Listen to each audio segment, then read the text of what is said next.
ভারতে আতঙ্ক ছড়াচ্ছে গুলেনবাড়ি সিন্ড্রোম সংক্রমণ। ইতিমধ্যেই মুম্বাইয়ে একাধিক শিশু আক্রান্ত হয়েছেন এই গুলেনবাড়ি সিন্ড্রোমে। অন্যদিকে পুনের একাধিক হাসপাতালেও আক্রান্তের সংখ্যা বৃদ্ধি পাচ্ছে। পুনেতে আক্রান্তদের মধ্যে শিশুর সংখ্যা বেশি। গত সোমবার থেকে পুনেতে ৭৩ জন আক্রান্ত হয়েছেন এই গুলেনবাড়ি সিন্ড্রোমে। গত 4 দিনে আক্রান্ত ২৬ জন, ১৪ জন রয়েছেন ভেন্টিলেশনে। চিকিৎসকদের মতে সাধারণত ব্যাকটেরিয়া বা ভাইরাসজনিত সংক্রমণের পর এই জিবিএস বা গুলেনবাড়ি সিন্ড্রোম হতে পারে। এই সংক্রমণ মানুষের রোগ প্রতিরোধ ক্ষমতা দুর্বল করে দেয়। এটি শিশু এবং যুবক বয়সী মানুষের মধ্যেই দেখা যেতে পারে, এমনটা বলছেন চিকিৎসকরা।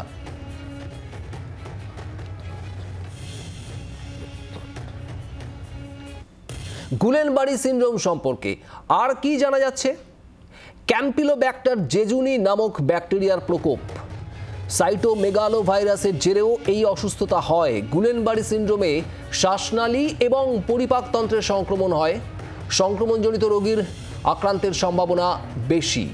8 থেকে 80 এই বয়সের মধ্যে যে কেউ আক্রান্ত হতে পারেন। মুম্বাইয়ে একাধিক শিশু আক্রান্ত এই মুহূর্তে গুলেনবাড়ি সিন্ড্রোমে। অন্যদিকে পুনের হাসপাতালেও আক্রান্তের সংখ্যা ক্রমে বৃদ্ধি পাচ্ছে।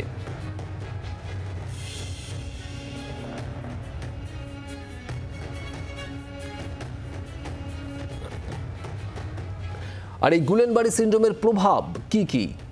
বলা হচ্ছে অসাড় হয়ে যাবে দেহ, সারা দেহে যন্ত্রণা, তীব্র যন্ত্রণা, হাত ও পা ধীরে ধীরে দুর্বল হয়ে যাবে। 1 থেকে 4 সপ্তাহের মধ্যে অসাড় ভাব আসবে হাত পায়ে। ঘাড়ের পেশি ক্ষতিগ্রস্ত হতে পারে।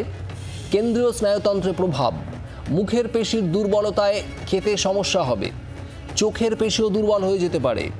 8% ক্ষেত্রে শুধু পায়ে দুর্বলতা আসে। ঘাড়, পিঠ এবং কোমরে ব্যথা অনুভব হয়।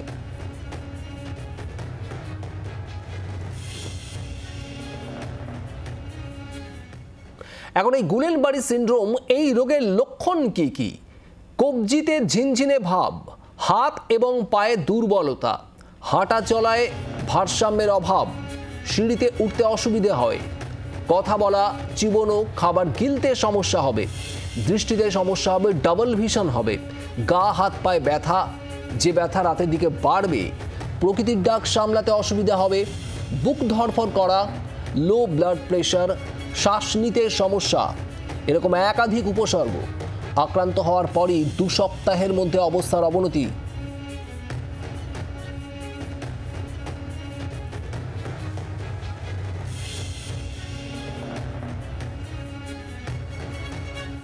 আর এই রোগের প্রাদুর্ভাব নিয়ে অপ্রতিম চট্টোপাধ্যায়, চিকিৎসক, নিউরোমেডিসিন বিশেষজ্ঞ, তিনি কি বলছেন শোনাবো আপনাদের।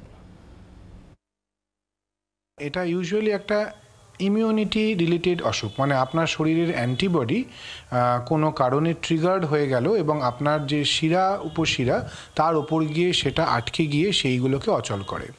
এবার সেগুলো ট্রিগার হিসেবে অনেক সময় কারণ হিসেবে দেখা গেছে কিছু ইনফেকশনও দায়ী। যেমন ধরুন ক্যাম্পাইলোব্যাক্টার জেজুনি বলে একটা ব্যাকটেরিয়া আছে, তার জন্য হতে পারে। কিছু ভাইরাল ইনফেকশনের জন্য হতে পারে, এপস্টেইন-বার ভাইরাস। কিছু কিছু ক্ষেত্রে জিকা ভাইরাস বলে একটা ভাইরাস আছে, তার জন্যও হতে পারে। কিছু কিছু কোভিডের সময় আমরা দেখেছি কোভিড ইনডিউসড অনেক গুলেনবাড়ি সিন্ড্রোম আমরা পেয়েছি। তো এরকম কিছু কিছু ইনফেকশনগুলো কি করে, যে কোনো ইনফেকশন যখন আসে শরীরে তার বিরুদ্ধে অ্যান্টিবডি তৈরি হয়। অ্যান্টিবডি তো কিছুই না, আসলে প্রোটিনের একটা রূপ। তো সেই প্রোটিনগুলোর যে আটকানোর ক্ষমতা, সেই যেখানে গিয়ে আটকায় সেটা যদি আপনার নার্ভের যে প্রোটিন তার সাথে সমতুল্য হয়ে যায়, তখন সেই অ্যান্টিবডিগুলো যেটা কিনা আপনার শরীরকে রক্ষা করবে সেটা বুঝতে পারে না এবং সেই গিয়ে নার্ভকে আটকে গিয়ে সেটাকে অচল করে দেয়। এইভাবে এই প্যারালিসিসটা সেট ইন করে। শুনলেন কেমন রোগ এই গুলেনবাড়ি।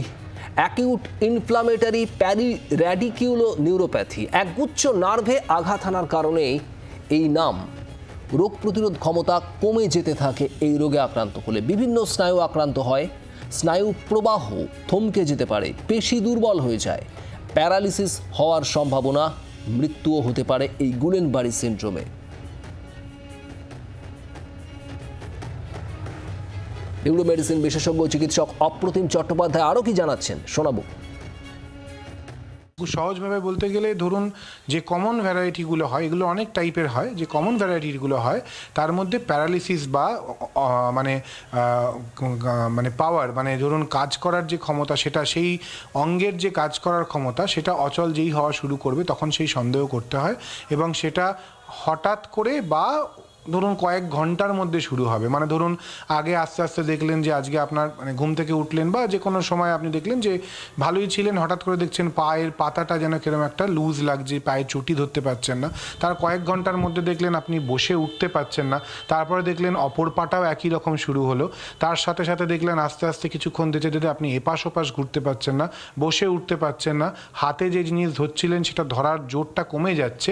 এই জোর যখন আস্তে আস্তে কমতে শুরু করছে এবং এটা ওভার ফিউ আওয়ার্স হচ্ছে, আস্তে আস্তে একদিকে শুরু হতে পারে, দুদিকে শুরু হতে পারে, তখন এরকম ধরনের সিনড্রোম সন্দেহ করতে হয়। এবং সেটা কিছু কিছু ক্ষেত্রে অ্যাটিপিক্যাল ভ্যারাইটিও হয়, যেমন ধরুন এরকম টিপিক্যাল যে নিচ থেকে শুরু হয়ে ওপর দিকে যাবে এরকম না হয়, অনেক সময় ওপর থেকে শুরু হয়ে নিচ দিকে আসাটাও অনেক সময় লক্ষণ হয়। অনেক সময় শুধুমাত্র বারবার হঠাৎ করে ঢোক গিলতে গিয়ে বিষম খাওয়া শুরু হলো, মানে আমি ছিলাম ভালো, হঠাৎ করে খেতে গিয়ে খেতে পারছি না, ঢোক গিলতে গিয়ে বিষম খাচ্ছি, জল খেতে গিয়ে নাক দিয়ে বেরিয়ে আসছে, একে বলি বালবার অনসেট গুইলেনবারি সিনড্রোম। মানে এর শুরুটা হচ্ছে ওপরে, যেখান দিয়ে আমরা মানে ঢোক গিলি বা জল গিলি, হ্যাঁ, যে আমাদের যে প্রক্রিয়ার মাধ্যমে আমাদের শ্বাসনালীতে খাবার যায় না সেই প্রক্রিয়াগুলো অচল হওয়া শুরু করেছে, সেই নার্ভগুলো অচল হওয়া শুরু করেছে।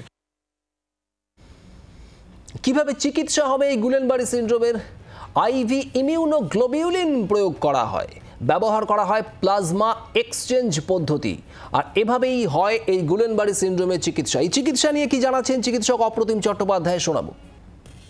বিশেষ করে এখন যে এপিডেমিকটা চলছে তার জন্য প্রধান সাবধানতা হলো যে এই অসুখগুলো, মানে এইবার যেটা পাওয়া গেছে ক্যাম্পাইলোব্যাক্টার জেজুনি ইনফেকশনের ট্রিগার পাওয়া গেছে, তো সেইটা কিন্তু আনকুকড পোলট্রি, মানে ডিম যেগুলো ধরুন মানে ঠিক মতন বয়েল করা হলো না বা ঠিক মতন পরিষ্কার করে না করে রান্না করা হচ্ছে, বা ধরুন খাবার দাবার বিশেষ করে হাইজিন, ভালো করে হাত ধোয়া খাওয়ার আগে, যে কোনো জিনিস মানে বাইরের খাওয়ার আগে সেটা দেখে নেওয়া যে সেটার হাইজিন স্ট্যাটাস কীরকম। বিশেষ করে এই ব্যাকটেরিয়াগুলো কিন্তু এরকম মানে এই হাইজিন প্র্যাকটিসগুলো করলে আমরা অনেকভাবে আটকাতে পারি। এবং মনে রাখবেন যে বিশেষ করে বাড়িতেও যখন শাকসবজি খাবেন ভালো করে সেটা ধুয়ে নেওয়া, এইরকম অনেক প্রক্রিয়া আমরা কোভিডের সময় করতাম, কিন্তু সেই জিনিসটা আবার যদি আমরা এই হাইজিন প্র্যাকটিসটা মেনটেন করি, বিশেষ করে ফুড ইনটেকের জন্য এইবারের যে ভয়াবহ এপিডেমিকটা হয়েছে সেটা অনেক প্রকারে কিন্তু ওরা আটকাতে পারছে। এবং এইবারেরটা আর একটা জিনিসও একটা আউটব্রেক হয়েছে জল, তো জল যে কোনো জায়গার জল না খেয়ে ঠিক মতন ফুটিয়ে জল খাওয়াও যদি যায়, যদি আপনি মিনারেল ওয়াটার বা ঠিক মতন ওয়েল প্যাকেজড মিনারেল ওয়াটার না পান, তাহলে আপনাকে অনেকভাবে সেটা মানে সাহায্য করতে পারে।